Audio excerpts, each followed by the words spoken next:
Hello everyone, this is Dr. Meghna, Junior Resident Department of Ophthalmology, Siddhartha Medical College, Tumkur.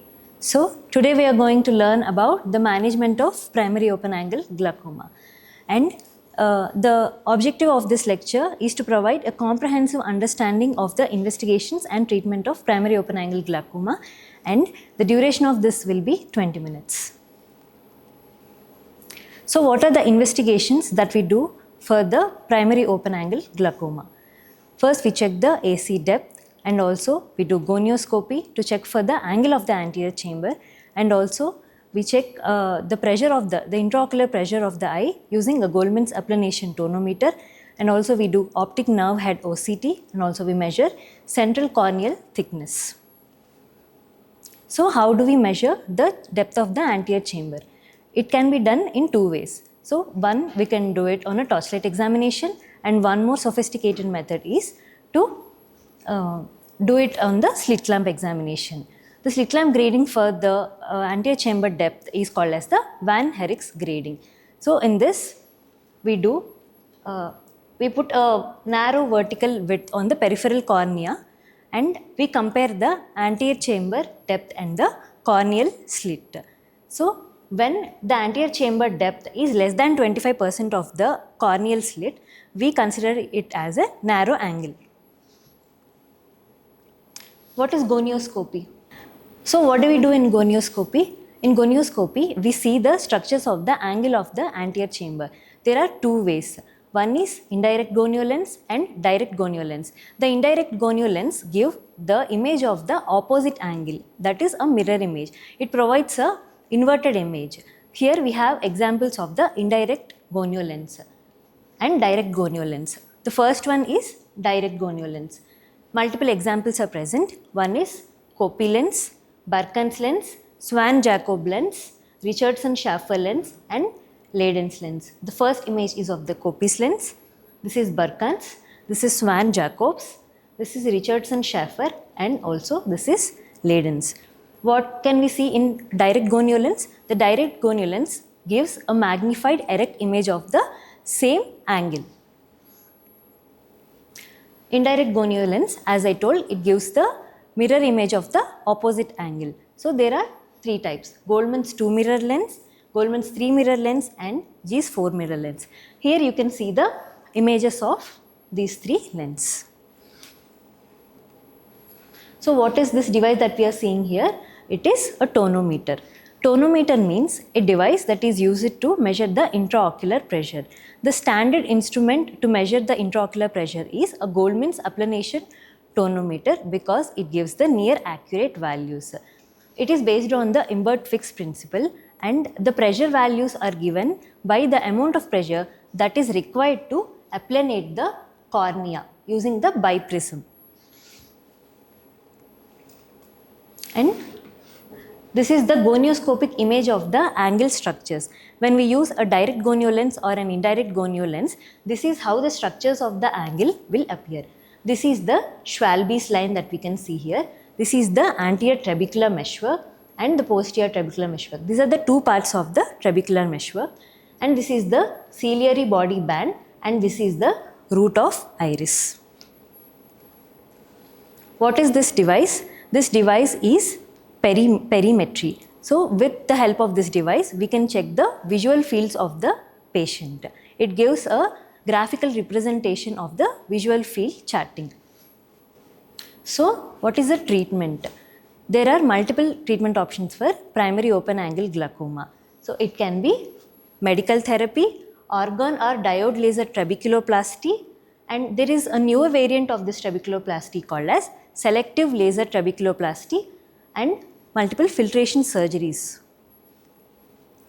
First, we'll learn about the medical therapy. There are so many categories of drugs that can be used to treat the eye IOP, and they act by two mechanisms. The two mechanisms are, one is to reduce the production of the aqueous, and one more is to increase the outflow of the aqueous.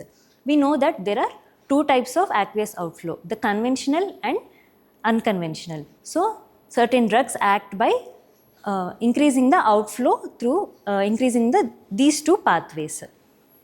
So now we'll learn about each of these drugs and their mechanism. The first category of drug that we are learning is prostaglandin analogs. These are the first choice for the treatment of primary open angle glaucoma.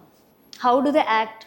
It decreases by increasing the uveoscleral outflow of the aqueous. There are multiple drugs like latanoprost, travoprost, bimatoprost, tafluprost and also uniprostone, and you can see the compositions of the various drugs here. And the next category of drugs is topical beta blockers. Timolol maleate is a non-selective beta blocker, and the other drugs are betoxolol, levobunolol and cartiolol. Here you can see the composition and percentage of these topical beta blockers. Adrenergic drugs. Here they act by two mechanisms. These two drugs act by one mechanism and brimonidine act by another mechanism. Epinephrine hydrochloride 0.5 available as 0.5, 1 and 2%. Dipivefrin hydrochloride available as 0.1%. These two drugs stimulate the alpha receptors and increase the aqueous outflow. This is their mechanism of action. And brimonidine acts by another mechanism of action, that is, it is a selective alpha 2 agonist. It decreases the aqueous production and increases the uveoscleral outflow. Carbonic anhydrase inhibitors. The examples of these drugs are dorzolamide 2% and brinzolamide 1%. The mechanism of action is to decrease the aqueous production. Meiotics. What does a meiotic mean? A drug that constricts the pupil and it creates some space for the drainage of the aqueous. What is the common drug that is used? It is pilocarpine. It is available as 1%, 2% and 4% formulations. The mechanism of action is it contracts the longitudinal muscles of the ciliary body and opens the spaces in the trabecular meshwork. The last class of drugs that we are reading today is hyperosmotic drugs. The commonly used drugs are mannitol and glycerol. Mannitol is given in a dose of 1 to 2 grams per kg body weight given as IV. And glycerol is given orally. It is its extreme sweet taste needs it to be mixed with some fruit juice. It is usually given as 50% glycerol solution, and the dosage for glycerol is 1 to 1.5 gram per kg body weight orally as one single dose. And the next one, now we have discussed about the drugs that can be given. Now we will discuss about the laser trabeculoplasty procedure. This is done using laser, organ laser trabeculoplasty, that is ALT, or diode laser and selective laser trabeculoplasty. This is the recent advance in the trabeculoplasty procedure. The indication is if the IOP is uncontrolled despite a maximal tolerated medical therapy, then we will shift to trabeculoplasty procedure. And as primary therapy, when there is non-compliance to any of the drugs, then we will go to trabeculoplasty. So what is happening here? In the picture you can see there will be multiple spots of laser that will be applied to the trabecular meshwork, and it will open up the spaces for the fluid drainage. What is the mechanism by which it acts? It produces collagen shrinkage in the inner aspect of the trabecular meshwork, and thus it increases the outflow of the aqueous. Through this laser trabeculoplasty, on an average we can reduce 8 to 10 mm Hg of IOP. So we have heard about a newer technique, that is selective laser trabeculoplasty. What is the difference? It is based on the principle of selective photothermolysis. It targets the pigmented trabecular meshwork. That means it does not destroy the entire trabecular meshwork, but it just targets the pigmented trabecular cells. It is performed using Q-switched frequency doubled Nd:YAG laser. The wavelength of it is 532 nanometers. And the energy used is almost 8 to 10 times less when compared to the regular trabeculoplasty, so it causes less damage to the trabecular meshwork. The energy setting used in this is 0.8 millijoules, and it does not cause any scarring and damage to the trabecular meshwork. After medical therapy and laser trabeculoplasty, we have surgical options. What are the indications for surgery in primary open angle glaucoma? If there is uncontrolled glaucoma despite maximal medical therapy and laser trabeculoplasty, and there is non-compliance to any of the drugs that were given and also non-compliance to the trabeculoplasty, failure of medical therapy and unsuitable for ALT. When the patient is considered unsuitable for organ laser trabeculoplasty, when we are not able to visualize the trabeculum only properly. And eyes with advanced disease, that is a very high IOP, advanced cupping and advanced field loss. This should be treated with filtration surgery as the primary treatment modality. So, the common surgery that is done for primary open angle glaucoma is trabeculectomy.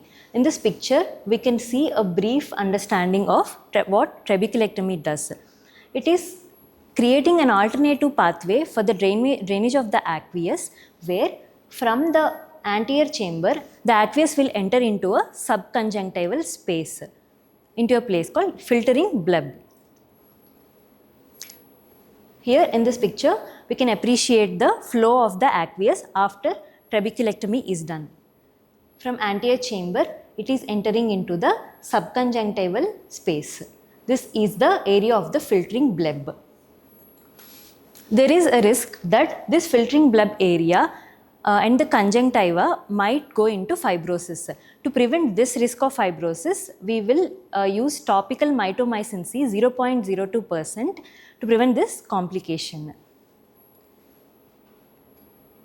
So, we will have a brief understanding of the steps of the trabeculectomy. This is the scleral flap of usually 4 into 4 mm. Here we can see that we are dissecting the scleral flap and opening and exposure of the deep scleral tissue. Once the scleral tissue is exposed, then using a punch, deep scleral tissue is removed, and also peripheral iridectomy is done to create an alternative pathway for the drainage of the aqueous. After the procedure is done, peripheral iridectomy is also done. We inject basal salt solution into the anterior chamber for the maintenance of the anterior chamber and also to look for any wound leakage. After this procedure is done, we close the wound site with sutures.